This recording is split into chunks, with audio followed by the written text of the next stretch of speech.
Hello दोस्तों, आपका स्वागत है हमारे एक छोटे से एक और वीडियो में।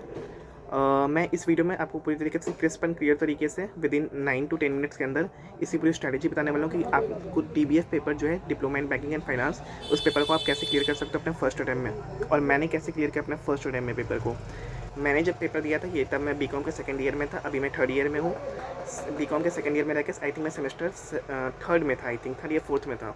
ठीक है, तब मैंने इस पेपर को दिया था और मैंने अपनी प्रिपरेशन, हाँ, फोर्थ सेमेस्टर में था उस टाइम तक मैंने इसकी प्रिपरेशन जनवरी मंथ में स्टार्ट की थी। जनवरी 2025 में जनवरी, फरवरी, मार्च, अप्रैल 4 महीने दिया था और मई में पेपर था। ठीक है, विद इन 4 मंथ में मैंने इस पेपर को क्रैक कर लिया अपने फर्स्ट अटेम्प्ट में, जिसमें कि इसमें टोटल डीबीएफ में टोटल 4 पेपर होते हैं एज इक्विवेलेंट टू जेआईबी ही है। फर्स्ट इंक्रीमेंट भी लग जाएगा। मेरा जो पेपर क्लियर करने का बेसिकली मकसद था, ये मेरा मकसद था पेपर को क्लियर करने का, क्योंकि मुझे आरबीआई की तरफ देखना था, आरबीआई क्रेडिट की तरफ, और उसका 60% सिलेबस जो है पूरा डीबीएफ का पेपर का ओवरलैप है। ठीक है, इसलिए मैंने इस पेपर को दिया था और इसके साथ साथ मैंने एनआईएसएम के पेपर क्लियर किए हैं, एलआईसी के IC38 एग्जाम को भी क्लियर किया है, गूगल के आर्टिफिशियल इंटेलिजेंस एग्जाम्स को भी क्लियर किया है जो कोर्सेरा करवाता है, और ये डीबीएफ तो क्लियर ही हुआ ही। और पता नहीं मेरे को और भी कोई एग्जाम्स याद नहीं आ रहे, लेकिन टोटल मैंने 9 एग्जाम्स थे, 99 एग्जाम्स में क्लियर है। बाकी एग्जाम्स के बारे में मैं बात वीडियो को और वीडियो में बात करूँगा। इस वीडियो में स्पेशली मैं जो बात कर रहा हूँ डीबीएफ एग्जाम के बारे में बात कर रहा हूँ। एंड अगर मैं बात करूँ तो इस डीबीएफ एग्जाम में टोटल 4 सब्जेक्ट्स होते हैं, INIFS, PPB, RBWM और AFM। ठीक है, सबसे पहले एक एक करके आपको मैं बताता हूँ। मैंने जो सोर्स फॉलो किया, तो मैंने एडिटॉप के जो वीडियोस हैं 9 घंटे के पूरे प्लेलिस्ट बना हुआ वहाँ पे। बस आपको वही फ्री सोर्सेज को फॉलो करना है, कोई भी आपको पेड मटेरियल लेने की कोई ज़रूरत नहीं है। ठीक है, अगर आपको पेड मटेरियल लेना है तो अगर आपको पेड मटेरियल लेना भी है तो आप केवल और केवल मॉक टेस्ट को लीजिएगा, बस मॉक टेस्ट, और किसी चीज़ को प्लेटफॉर्म मत लीजिएगा। ठीक है, पहला चीज़ आपको सबसे पहले एडिटॉप के सोर्स में जितना भी मैराथन वीडियो उसको कंप्लीट कर लेना है। ठीक है, उसी में मैराथन वीडियोज़ में वो लोग क्या करवाते हैं, वो MCQ के फॉर्म में करवाते हैं। ठीक है, वो कर लीजिएगा।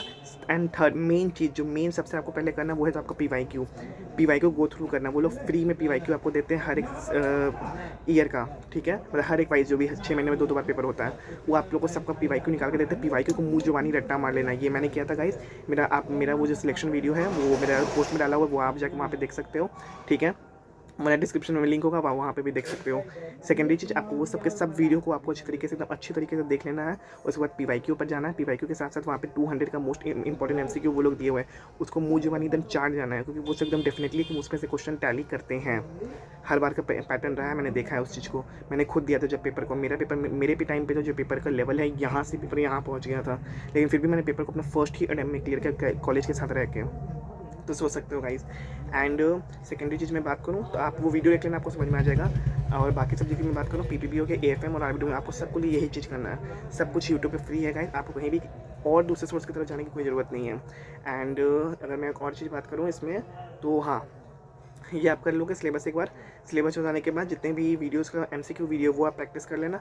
इवेंचुअली आपको अंतिम में आकर जितना हो सके मुँह ज़बानी एकदम याद करना है, रट्टा मारना है अच्छी तरीके से, पूरी तरीके से उसको कंसेप्ट में क्लियर करना है, क्योंकि एग्जाम में कंसेप्ट मैटर करेगा, टीचर कोई मैटर नहीं करेगा। इस टीचर नहीं आने वाले एग्जाम में आपको कोई भी समझाने के लिए कुछ भी करने के, जब आप वहाँ पे बैठोगे ना, आपके सामने पेपर कॉपी, जब पेन रहेगा, जब माहौल पूरी तरीके से वहाँ पे रहेगा, आपको समझ में आएगा कि टीचर का कोई वैल्यू नहीं है। एग्जैक्टली पॉइंट बता रहा हूँ भाई, टीचर को कोई वैल्यू नहीं है, कोई वैल्यू नहीं है टीचर का पॉइंट उस टाइम जब आप अकेले बैठोगे। आपके सामने बस आपका कंप्यूटर एक दोस्त रहेगा, आप यहाँ सामने बैठे रहोगे, आप पेपर लिख रहे होगे, आप अपने पेन को उठाए हुए होगे, पेपर में जो करना है वो कर रहे होगे विद इन 2 आवर के अंदर।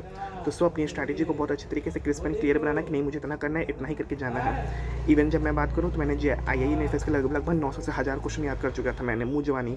तब मेरा जो 100 क्वेश्चन में 100 में से 75 नंबर आया गाइस मेरा, कुछ हुआ कटिंग देने, 75 नंबर आया। PPB में 51 नंबर आया, AFM में 56 नंबर आया और RBW में 50 नंबर आया। RBW का पेपर एकदम टफेस्ट लेवल में, जो सबसे आसान माना जाता है वो सबसे टफेस्ट था, और PPB, इन दोनों सब्जेक्ट एकदम टफेस्ट था। लेकिन फिर भी फर्स्ट टाइम में इसलिए क्लियर हो क्योंकि मैंने नॉलेज ओरिएंटेड पढ़ाई, क्योंकि RBI में ओवरऑल नॉलेज ओरिएंटेड ज़्यादा मैटर करेगा, ना कि आपका जो शॉर्ट के तरीके से आपने पढ़ा होगा। ठीक है, एंड अगर इसके रिगार्डिंग और भी कोई डाउट होगा तो आप लोग कमेंट सेक्शन में पूछ लीजिएगा, वो मैं बता दूंगा। ठीक है, एंड इसलिए मैं जल्दी बोल रहा हूँ, क्योंकि मुझे वीडियो को लंबा कोई करने का कोई शौक नहीं है, मुझे कोई आपका टाइम वेस्ट करने का कोई मतलब नहीं है, कोई मोटिव नहीं है। इवन मैं बात करूँ तो आपको JIB एंड CIB दोनों आपको फ्री में मिल जाएगा। और अगर CIB के लिए आपको जाना तो CIB के लिए आपको बस एक ही चैनल फॉलो करना है, CIB विद अशोक। ठीक है, वहाँ पे सब कुछ मिला हुआ है। इवेंचुअली मैं बात करूँ तो अड्डा इस पर मत जाना गाइस, क्योंकि अड्डा में टाइम वेस्ट है ओवरऑल, मैं बता दे रहा हूँ। लोग वहाँ से भी क्लियर करते हैं, वहाँ से भी इतना पढ़ के निकलते हैं, लेकिन मेरा मानना है कि उतना पैसा क्यों लगाना जब वो चीज़ फ्री में ही मिला हुआ है। सब चीज़ यूट्यूब पे फ्री है, बस क्रिस्प एंड आपको कंसिस्टेंट और डिसिप्लिन रह के आपको उस चीज़ को फॉलो करना है, तो उतना तो आप लोग कर ही सकते हो।